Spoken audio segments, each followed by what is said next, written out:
Okay, my strategy today will be different from yesterday because we don't have time. Because I want to introduce to you how to develop self-control skills. Okay, and so if you want to know about self-control, what's in the Quran, what's in the Sunnah, you can read by yourself. Okay, so today, oh, that's my picture. Sort of like a leader, but not actually not a leader. I went to Bangladesh. They make me like a leader, but actually, I feel uneasy. Okay, what is self-control? Okay, if you refer to this verse, Surah Al-Imran, ayat verse 200, according to Imam Al-Ghazali, he says self-control is steadfast commitment. Or the word ribat, it's steadfast commitment. What we're going to do today is we're going to refer to his writing on self-control or steadfast commitment. Okay. But before that, so these are the objective, but I will cover objective,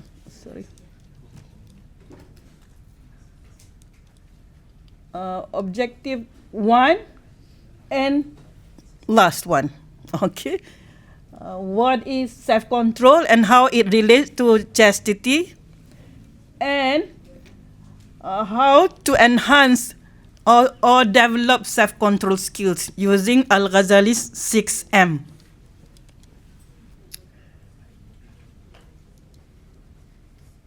Okay, what is self-control? Okay.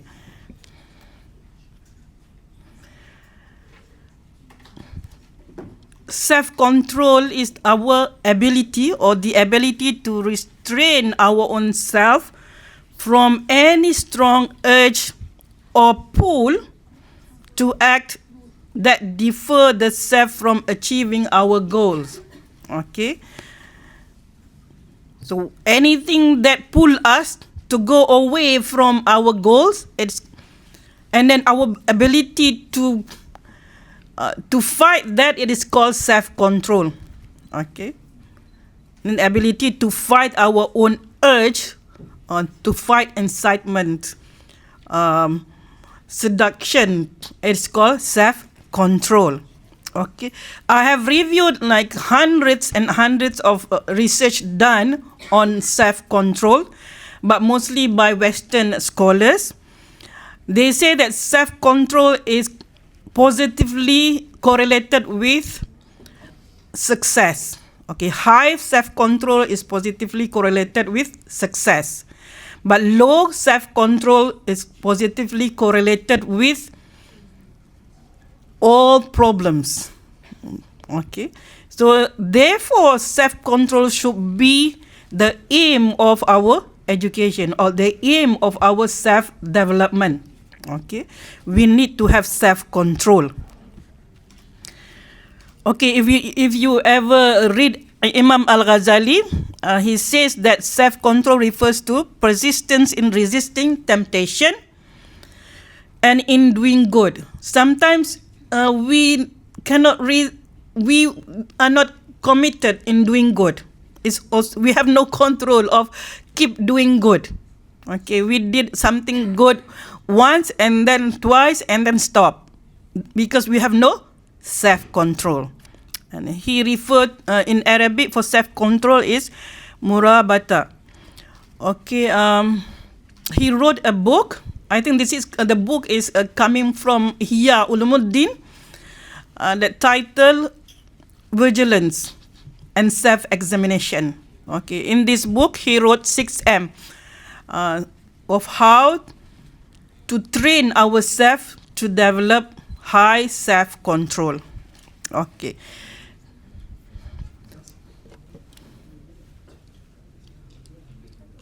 And then chastity. Okay, chastity, because the title is self-control and chastity given to me, is a result of having high self-control.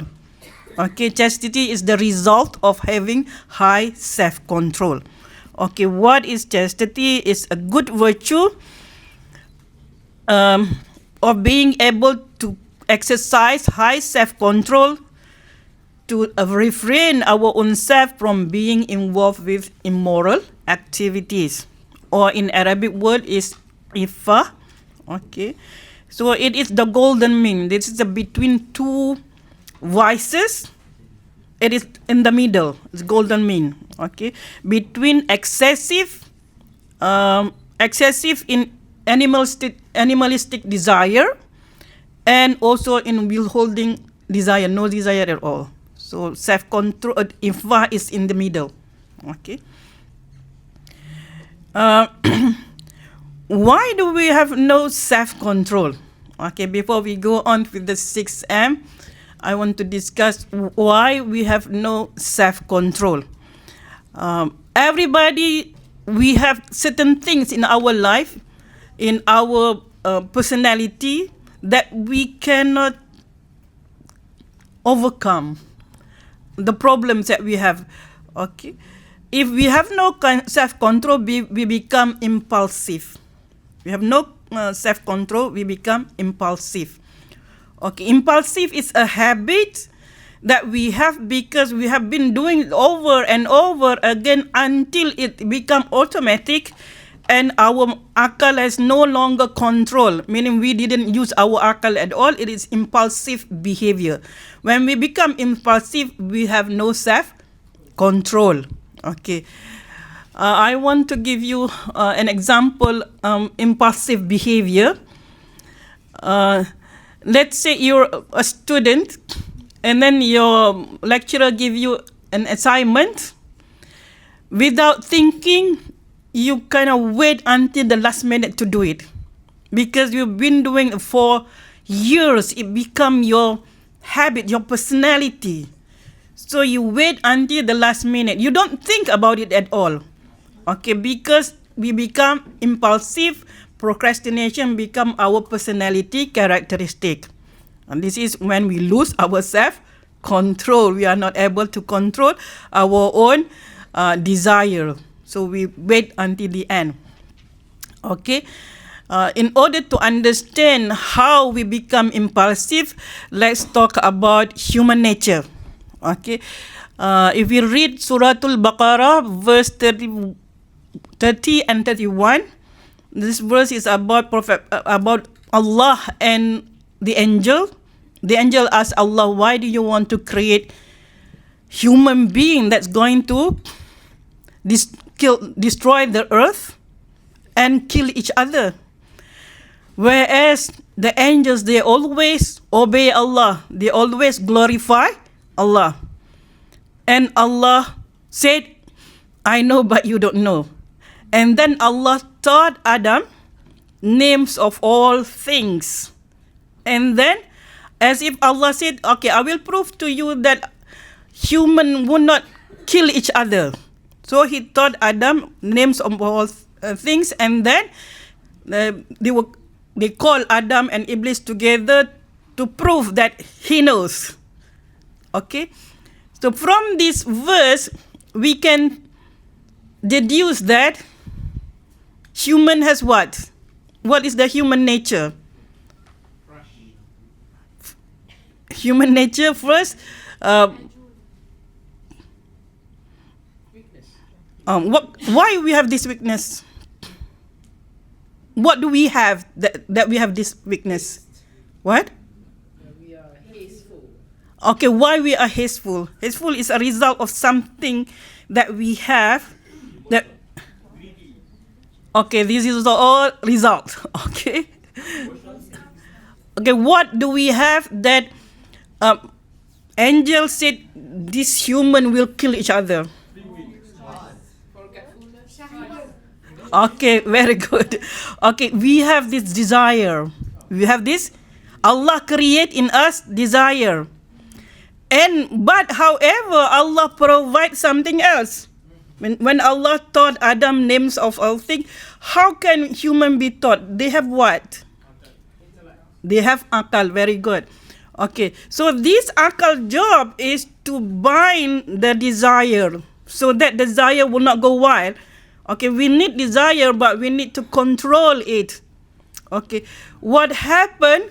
We have to use our akal to control our desire. But if our akal fail to control our desire, what will happen? We become we practice that many times. We become impulsive. We don't use our akal at all. Okay, impulsiveness is when we don't use our akal. Somebody give you a cigarette, you take and smoke, no using akal at all, because it become impulsive. Here, impulsiveness, we have no self-control because we don't use our akal. Even though our akal say, for example, you fight with your akal, your akal say, no, don't do it. It's not good for you. You know, akal knows everything. But you don't follow the decision made by akal. Instead, follow the desire. Akal become weaker and weaker and weaker until you don't use it at all. So when you don't use it at all, therefore we have no self-control. Okay, now how to train ourselves to again have this self-control. Okay, so today we're going to do that.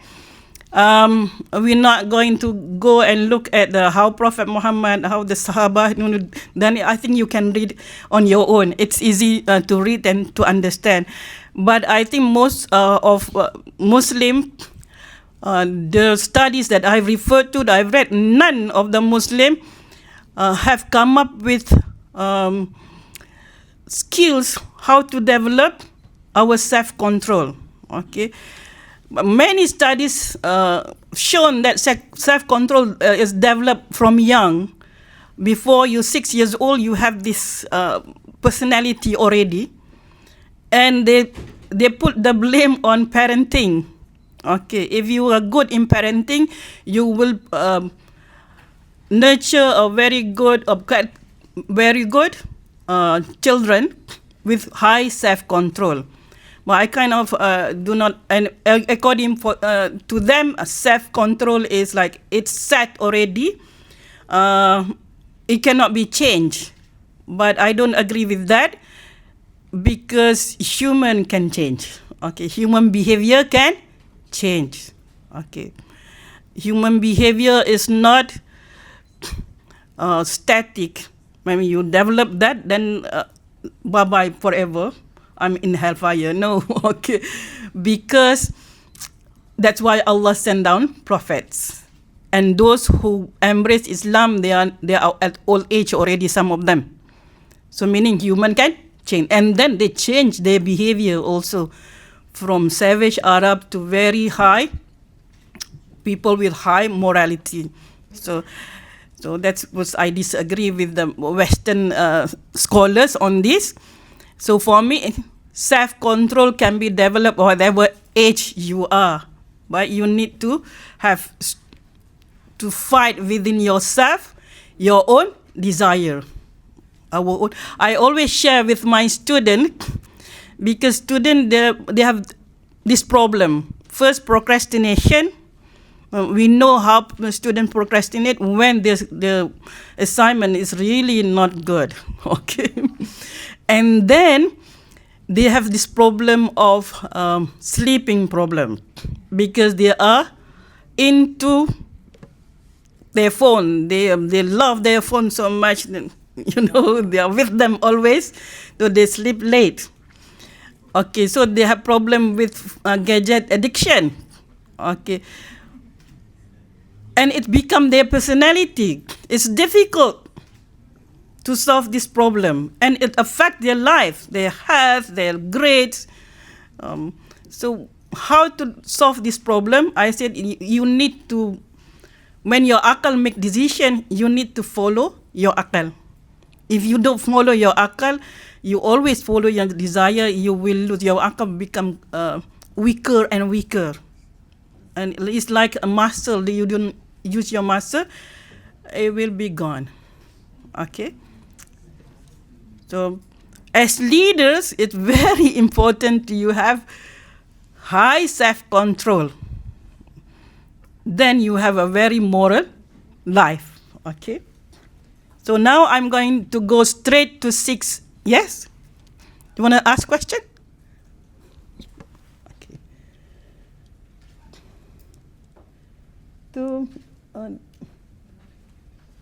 Okay, before we go to 6M, let's look at our emotion. Why we want to do this? Because we want to identify our personal impulsive responses. If we know our personal impulsive responses, we can do something to solve this problem. Okay, the dimension of self-control is multi-dimension. One dimension is emotional regulation. Okay, emotional regulation. You have to know your emotion. Okay. Let's reflect for 2 minutes on your emotion recently and what triggers those emotions. Like emotion like angry, pity, sad, happy. Okay. Think of negative one. What triggered that negative emotion? And how do you, when you have this negative emotion, how do you respond to it?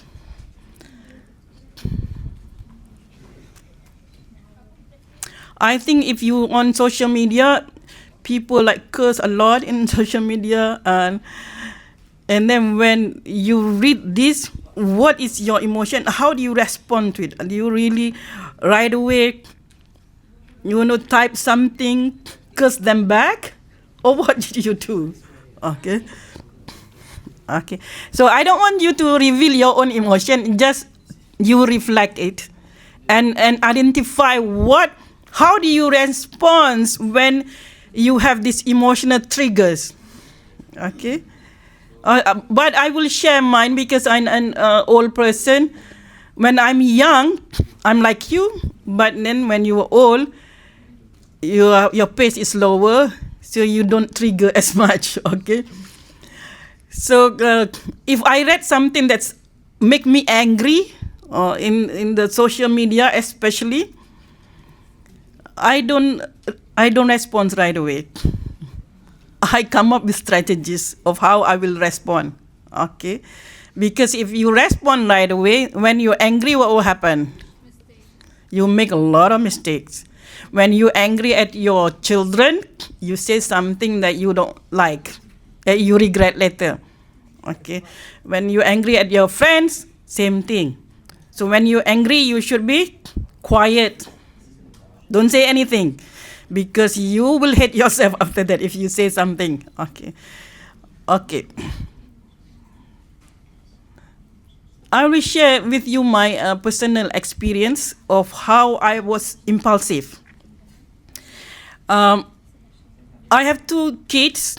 Okay, I got married very young, before my undergraduate studies. Okay. And and then I have 1 kid, and then I graduated, and later and my 2 kids, and a boy is really, really naughty, and one day he took all my clothes, clean clothes from our wardrobe, and he put in the washing machine and put dirty waters inside. Okay, the whole. And then when I went inside, I saw, and then he took out, so it was all wet, and I was so very angry. And the way I responded is just the way I was raised. Okay, through my experience, I responded without thinking. I respond, and then I was like, what happened to me? Why do I do this? Why I respond that way? I have to go to a lot of session to control my impulsive response. Okay, I think, and then I think of many situations that I responded like my grandmother, my mother, my father. if the same thing happen, it triggers the same thing. My response is like what my yeah.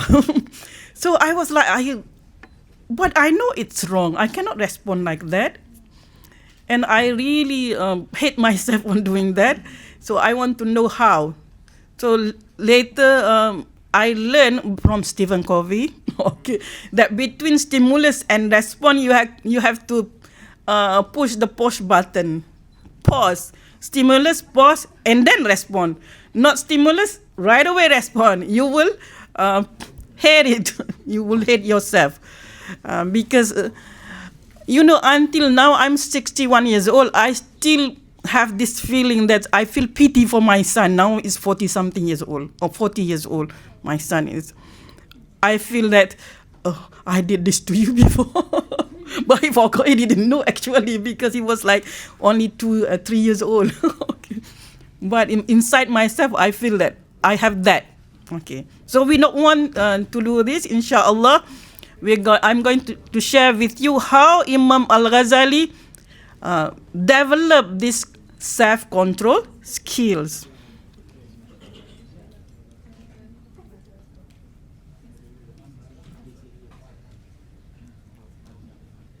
Okay, this is Imam Al-Ghazali, the 6M. Okay, the book for this is free, PDF from internet. The title is Vigilance and Self-Examination by Imam Al-Ghazali. Since I don't know Arabic, okay, so I don't know in Arabic what the title of the book. Okay. Okay. Number 1 is musyaratah. It's like you have to follow step by step. Number 1 is musyaratah, which means you set condition. You promise to your own self. Number 2 is muraqabah. Okay, musyaratah is before the act. So this is, you have to identify the act that you want to solve. Okay. Musyaratah, muraqabah is during the act. Muhasabah is after that. Muhasabah, self-examination. Mu'aqabah, self-punishment. Mujahadah, renewed striving. And mu'atabah, self-censor. This is after the act, after we did something. Okay. So, according to Imam Al-Ghazali, we have to follow this 6M to train our soul to have high self-control. Okay. How many days you need to train? 40 days. In the West, they have boot camp. Boot camp is 40 days because behavior cannot be changed if you don't do it 40 consecutive days. Okay, if you miss one day, start from the beginning. Okay, so that it become your personality characteristic, your habits. Okay, so according to Imam Al-Ghazali, you need this habituation. Okay. Okay, let's look at number 1. Okay, musyaratah. We set condition to ourselves. We promise ourselves. Let's say we have problem of procrastination. Okay, we have problem because I think many students have this problem.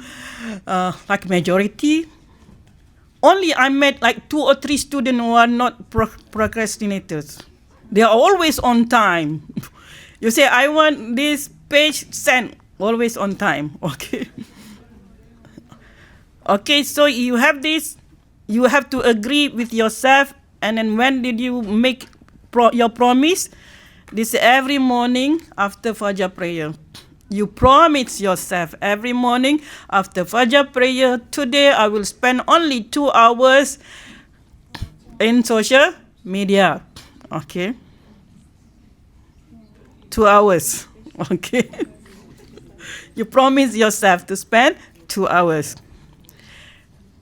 And we have to reflect on our own self to recognize our weaknesses and set condition to rectify those weaknesses. Okay. Our weakness is we set 2 hours, but then we go overboard. Okay, so you identify why you need, and then you have to plan what will you do to solve this problem. This is you promise your own self. Okay, make you know that the hardest promise to fulfill is promise to your own self. Okay, you promise your lecturer you're always on time. Okay, I promise my boss always on time.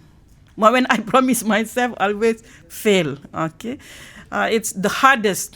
Okay, if you can fulfill your own promise to your own self, you have high self-control. Okay.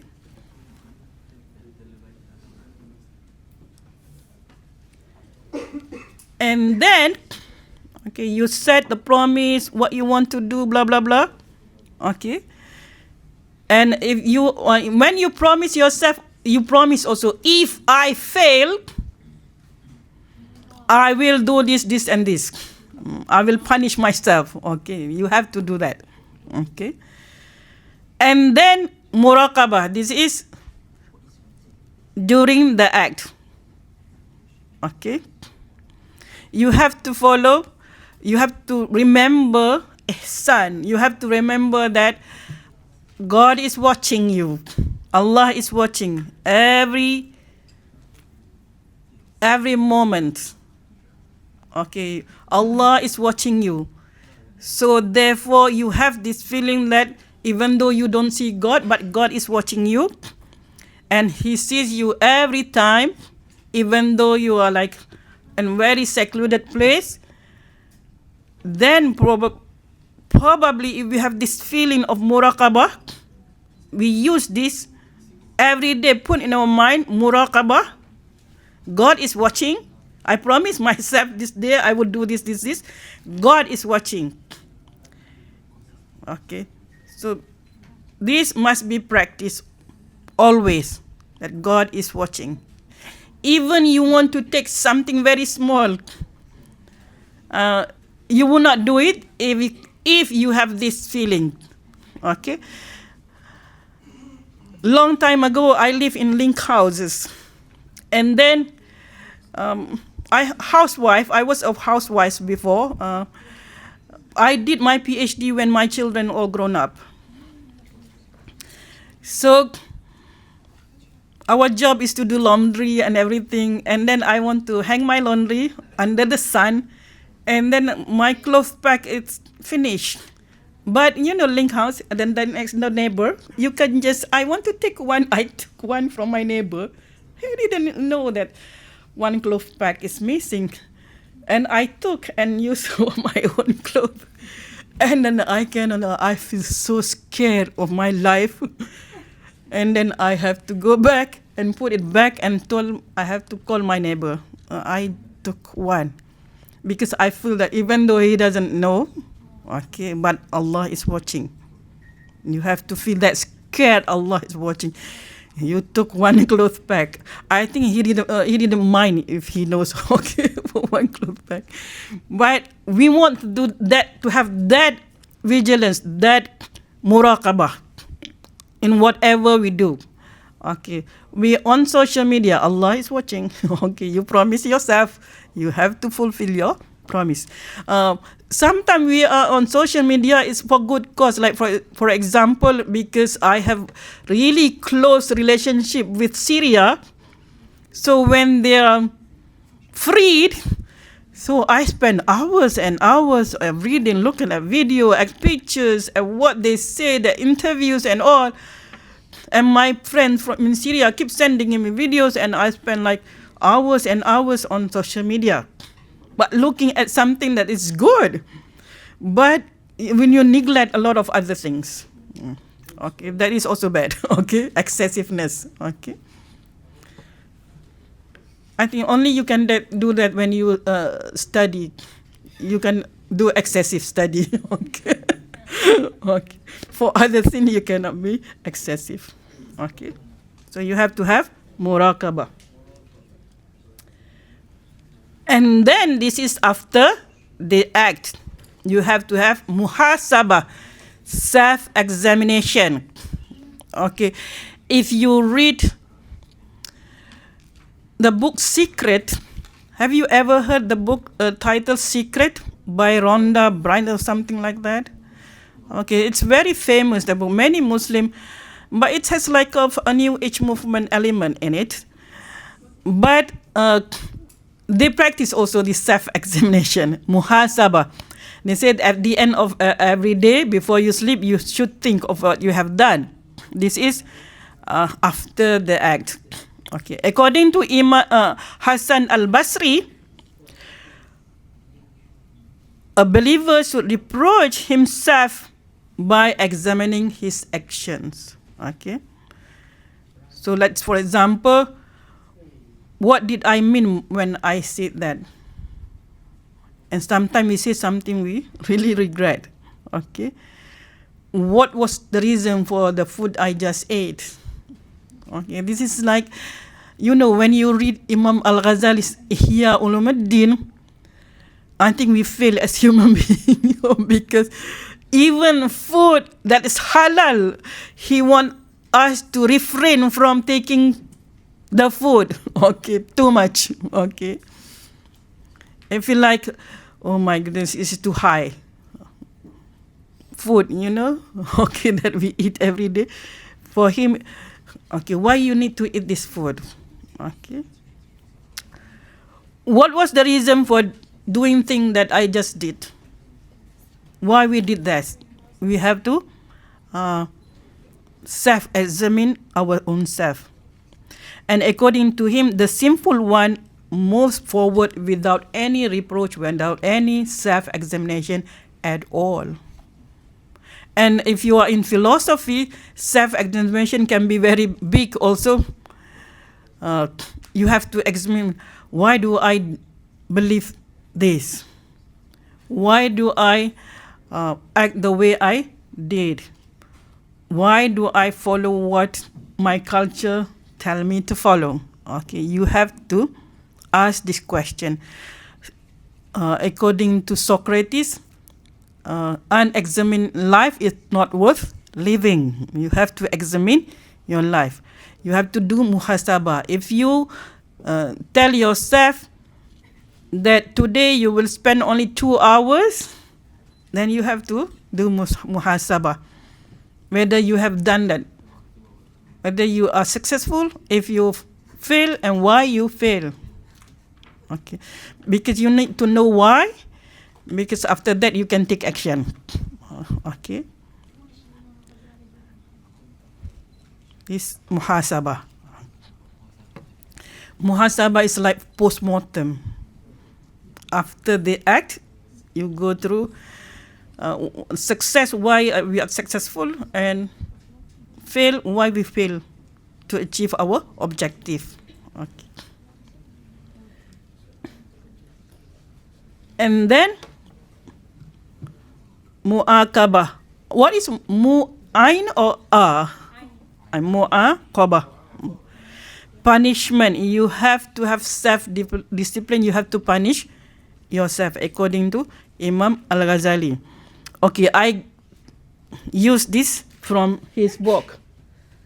Okay, so he really punished himself. Okay, he said, if you eat doubtful food, punish with hunger. If you eat too much, but next day you need to fast. Okay, and fasting is the best for your health. If you look at foreign men or women, forbid the gaze.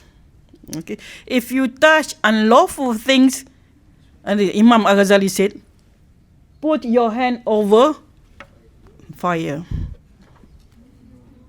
Okay, I don't know whether this is good or not, but this is from his book. Okay, to punish yourself, and we can punish ourselves by doing good. We can punish ourselves by doing good. If we did something bad, give sadaqah. Okay, that's punishment. Okay, or fast. Okay, doing something good, because this is in the Quran says. Okay, I think Surah Hud, verse 114. They say that the good thing will wash away all the sin of a bad thing. Okay. So you have to have mu'aqabah. We have to have self-discipline. We have to punish our own soul. Okay. If we don't punish our own soul, then we like living freely, happily, and keep going with what we're doing. Okay. And then mujahadah. Mujahadah is renewed striving. Is always striving. Okay. This is also after the act. Okay. We already know. We promise ourselves. We have muraqabah, but still we fail. Okay. We do mujahadah. With self-examination, we found certain things that we fail, and then we have to renew our striving. We have to do mujahadah. Okay.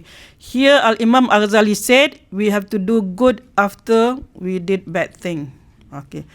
Always, when we did bad thing, do good after that, because it will cancel out the sin, and then our heart will be clean again. Because if you read Imam Al-Ghazali, I think this is from hadith, that if we did something wrong, one black spot will be in our heart. If we have a lot of black spot, then our heart will be blackened. But this can be erased when we did good thing. So you did bad, okay, and then follow by doing good so that it can be erased. Okay. So for example, we give sadaqah, we will perform late, solat late. Okay. But if you miss solat,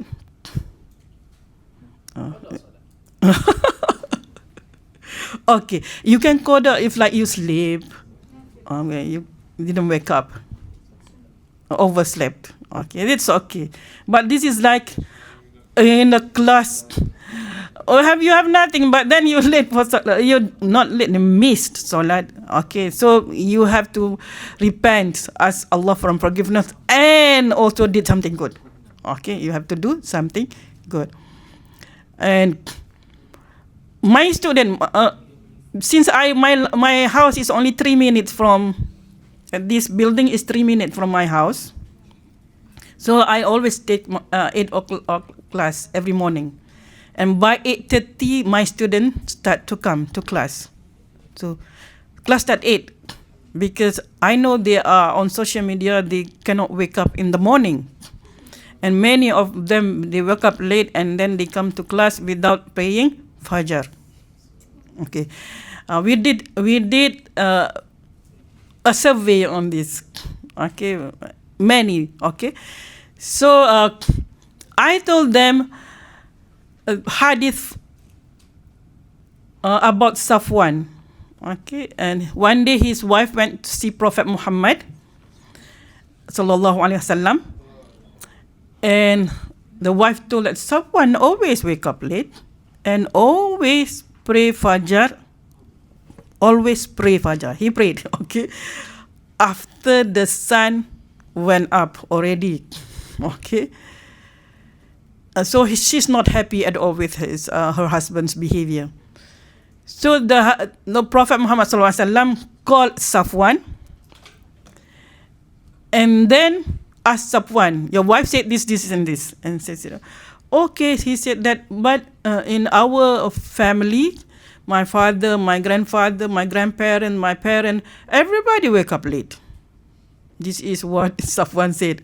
Okay, he blames the upbringing, generation. And Prophet Muhammad said what? When you wake up, pray.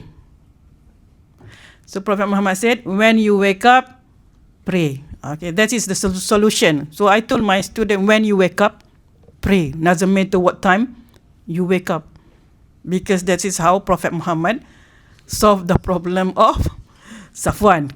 When he wake up, pray. And you notice that in this hadith, and you can Google find out, it's Sahih hadith, that Prophet Muhammad didn't ask Safwan, why you wake up late? You sleep late, you play games, whatever, didn't ask. But only give solution. Okay, when you wake up, pray. So it really, those students who feel like very guilty of, waking up late, they like a burden lift from their shoulders. Okay, now every time when I wake up, I will pray. It's okay. Okay, when you practice this like this, you will wake up early. Okay, this is solution given by Prophet Muhammad. Okay, according to Imam Al-Ghazali, beside doing good after you did something bad, we need to befriend good persons and try to emulate their behavior. Befriend good persons. Okay, that's why Prophet Muhammad SAW asked you to choose your friends. Don't befriend bad person. Okay, I read a book titled "The Pure Intelligent Hearts." This is written by Professor Mushtaq, A Pure Intelligent Heart. Okay, the book is available in our library, I think. Okay, and he's a biochemist, a professor in biochemistry. He did a study. He said that if we take one cell, heart cell, from a person, that beat, like this cell beat 60 seconds per minute and 60 beat per minute, and another one person, his heart beat at, the cell beat at 80 beat per minute. If you put together next to each other, one will follow the dominant beat. Let's say the one with 80 beat per minute, it's very dominant. And then the 160 is weak, so it follows. Both of them become 80 beat per minute. So he did this, and then he said that this is his study, experiment. If we pray and shoulder to shoulder with our friend and a staff, our heart will align with the best person. The beat, the heartbeat, will align with the best person. And our calmness will be aligned with the most calm person and or dominant person in that row. That's why you need to go and pray Jamaah prayer. Even though that person didn't do anything to you, their aura, their heartbeat will affect you. Their heart will affect you. And that's why you need to be among good friends. Let's go, your friend didn't say anything to you, but your friend every day woke up early and study, and then after some time you follow the behavior. Your friend didn't do anything, didn't say anything, just he practiced whatever he practiced every day, but it will affect our behavior. If you want to know more about what I have shown you, tell you just now, you find out, Google Pure Intelligent Heart by Mushtaq. The intelligent and the pure. And there is also by another person, I forgot his name, but I bought this book also. Okay, so because he's a scientist, he refer his book with studies from scientists and neurologists also. A lot of neurologists he refer. And you need to surround ourselves with good people that motivate you. That you can human being, they are social animal, meaning they live in society. We need friends, we need others. Don't isolate our own self. When we were with friend, good friend, not bad friend, because just now I told you that the dominant one will affect you. But if your dominant person is bad, you will be bad also, will affect you. So that's why if you are among the bad people, you will, even though you don't do it, slowly you become normalized with bad things. Okay, so it will affect you. So don't be with the bad people. Okay, you should surround yourself with very motivated people.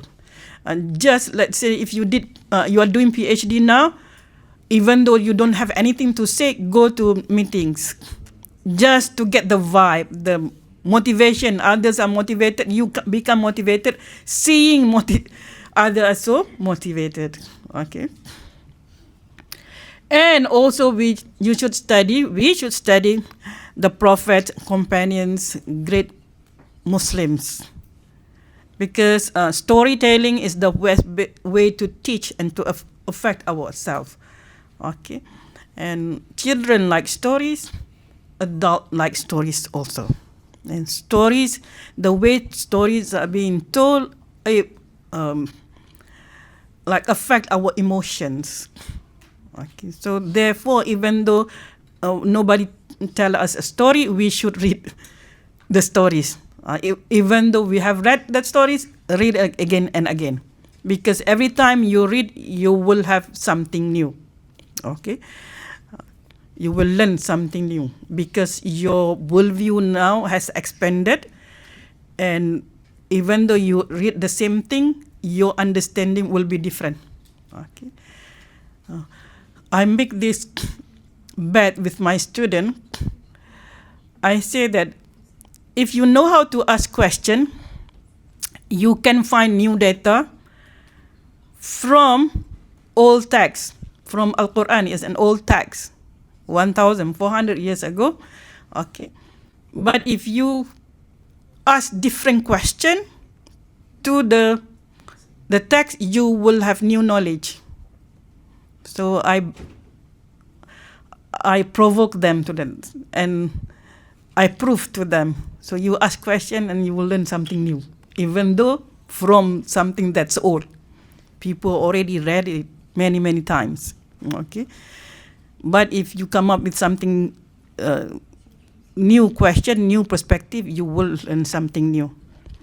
Okay. If I have time after this, I will demonstrate to you. But now we are going to the this is mu'a or mu'a? Mu'ataba. Self-reproach or self-censor? Why I have two mu'ataba?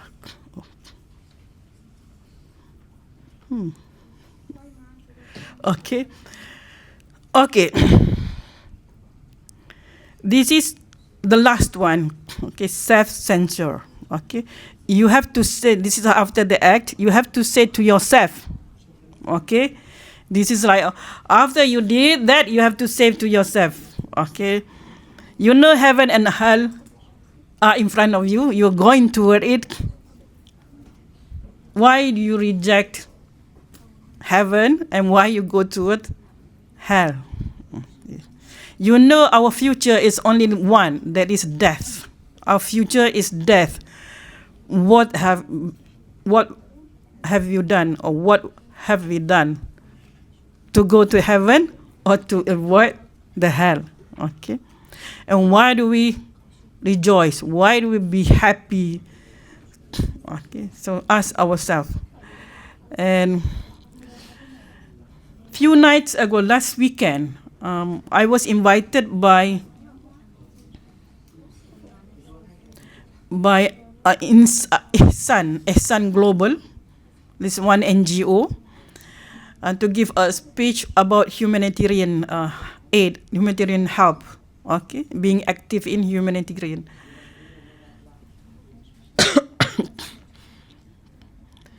And they asked, okay, some people at that program, I was one of the panel, asked, why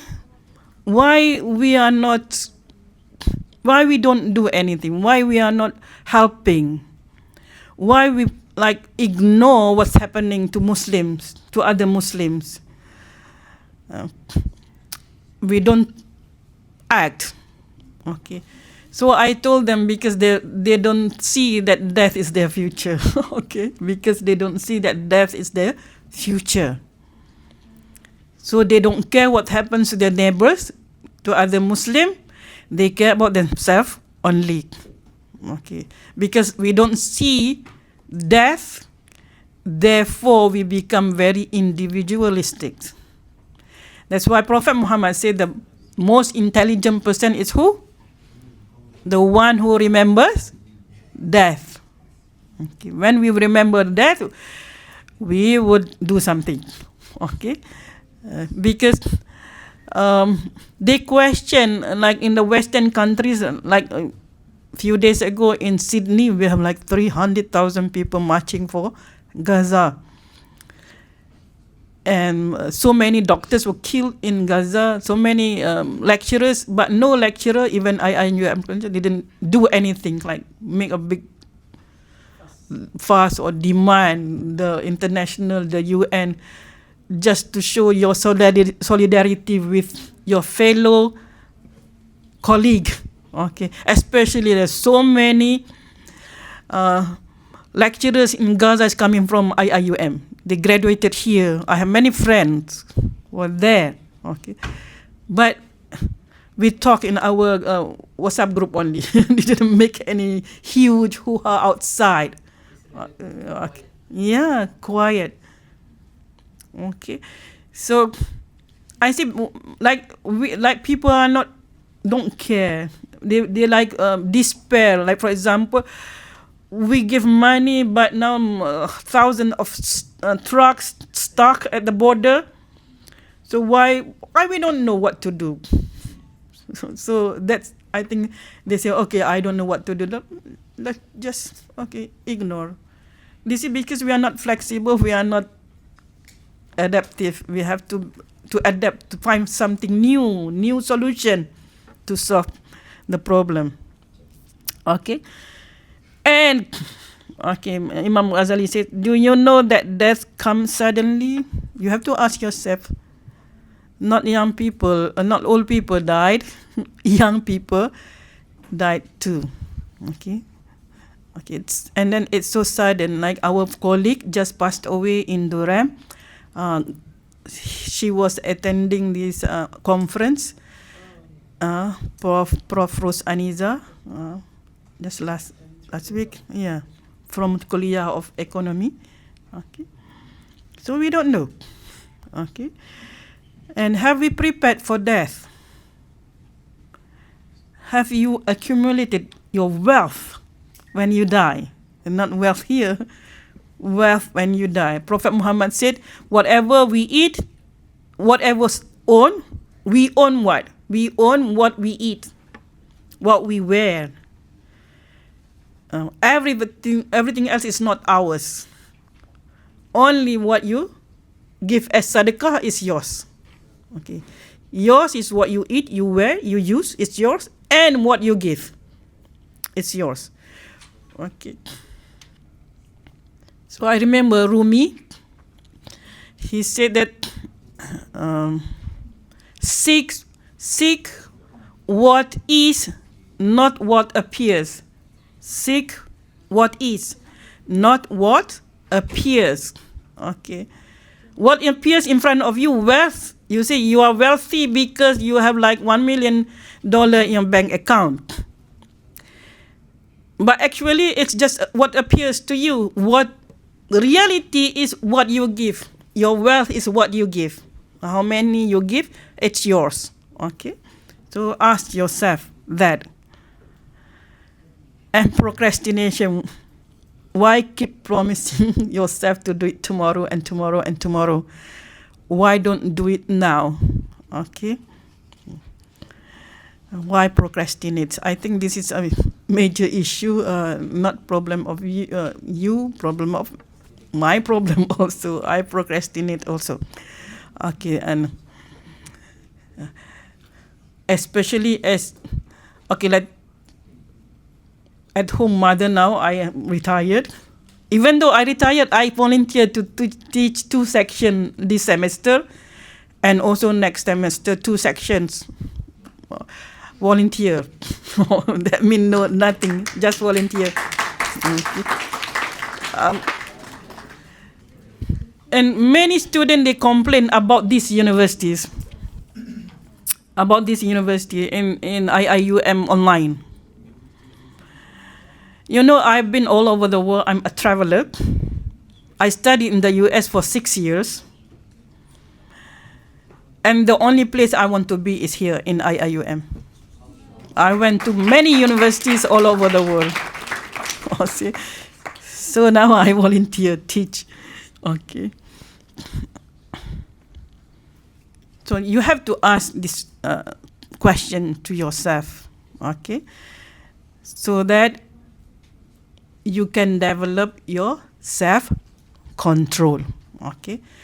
You need to do this practice daily for at least 40 days until it become your personality characteristics, okay? In the Western world, on the Western epistemology, they have this notion, the separation between the knower and the known. The knower and the known. Okay. Meaning that what they know and their own self is separated. Okay. But in Islam, we learn something, we gain knowledge not just to describe that knowledge. Why we pursue knowledge? Because we want to practice that knowledge. Why we learn how to perform salat? Not just because we want to pass exam, but because we want to perform salat. So in Islam, the knower and the known is one. Our knowledge is our personality characteristic. Our knowledge is our personality characteristic. Okay, our knowledge is not something that we just deliver in classroom, but our personality characteristic is totally different from our knowledge. That is not Islamic. Okay, that's why Aisha, he described Prophet Muhammad's personality as the Quran, the walking Quran, because he practiced what's in the Quran, it become his personality characteristic. And we have, if we did that, then we have hikmah, we have wisdom. Wisdom is when you find out the truth, you practice the truth until you become that knowledge. You become that truth. Okay. So you learn this how many days? Here. Okay, not to write an essay, but to practice. So that your knowledge and you become one. Your personality is that knowledge. Okay. I think that's all. What time do I have? I want all of you actually, but no need to share, because it's kind of your own thing with Allah. Okay. You need to think of your impulsive behavior that really bad, that you want to solve the problem. And then use at least 3 from 6 3 to solve this impulsive behavior. Okay, you can reflect by your own self after this, because I want to share something. I want to demonstrate to you, because I've just told you that if you are wise, you read many times the same thing, you will learn something new. Okay, just simple.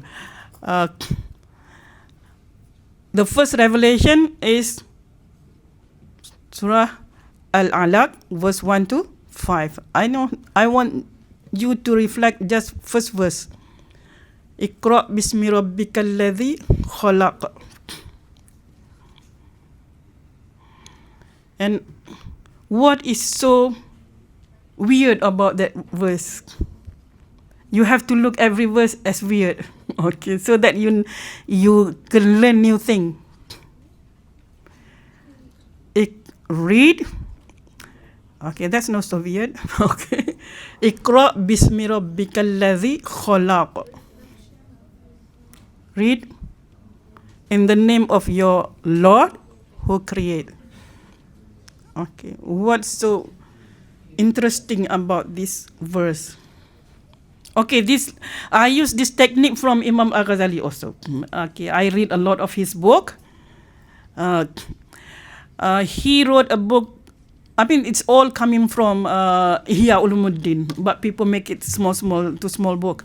The title of the book is 99 Beautiful Names of Allah. Okay. So I give you clue already. Okay. And he said at the introduction of the book, he used logic to write 99 beautiful names of Allah. What's so weird about this verse is, for me, it's weird. Okay, for me, it is very weird. Because every day we are being taught from young, in Malaysia, you go to Islamic school, from young, your parents teach you, when you say Bismillahirrahmanirrahim, say Bismillahirrahmanirrahim, Bismillahirrahmanirrahim. But the first encounter between Prophet Muhammad SAW and Jibril is Iqra' bismi rabbikal ladzi khalaq. Not Allah, but Rabb. But not Ar-Rahman, Ar-Rahim, but Khalaq. For me, it's weird. Why Allah introduced himself the first time as Rabb who create? So I have this question to myself. And then I tried this for my student. Nobody sees this Iqra' bismi rabbikal ladzi as real. Only me. Only one other person. I think he's now finished his PhD already, this guy. Okay. With UTM. For me, it's weird. Why Allah so I question myself why Allah introduced himself as God who create.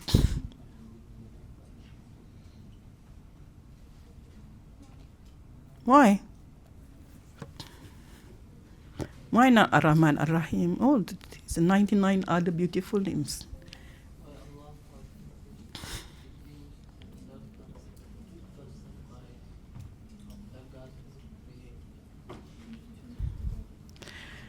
If you learn logic, this is in logic. Okay, Imam Ghazali solved this problem. As if you learn logic, there is something called every conclusion has consequences. Every conclusion has their logical consequence.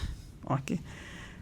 So if you say Rob create, therefore you can conclude that God owns, right? Therefore God has knowledge, knows everything. Therefore God governs because he created. So you can come up with all other beautiful names of God by just God who create, using your logic only. And I did the practice with some ustas I train of some school. They say, no, we cannot. I said, no, just try. Okay, so they try and they come, oh, we can. They say, okay. So this is like, I want to, okay, just prove to you that if you ask different question when you read old text like Quran, you can come up with new knowledge. In fact, I wrote this a book last year on Tadabbur al-Quran using in philosophical inquiry method. Okay, thank you all for paying attention. Okay, all the best to you. Hope you practice what we learned today. Assalamu Alaikum warahmatullahi wabarakatuh.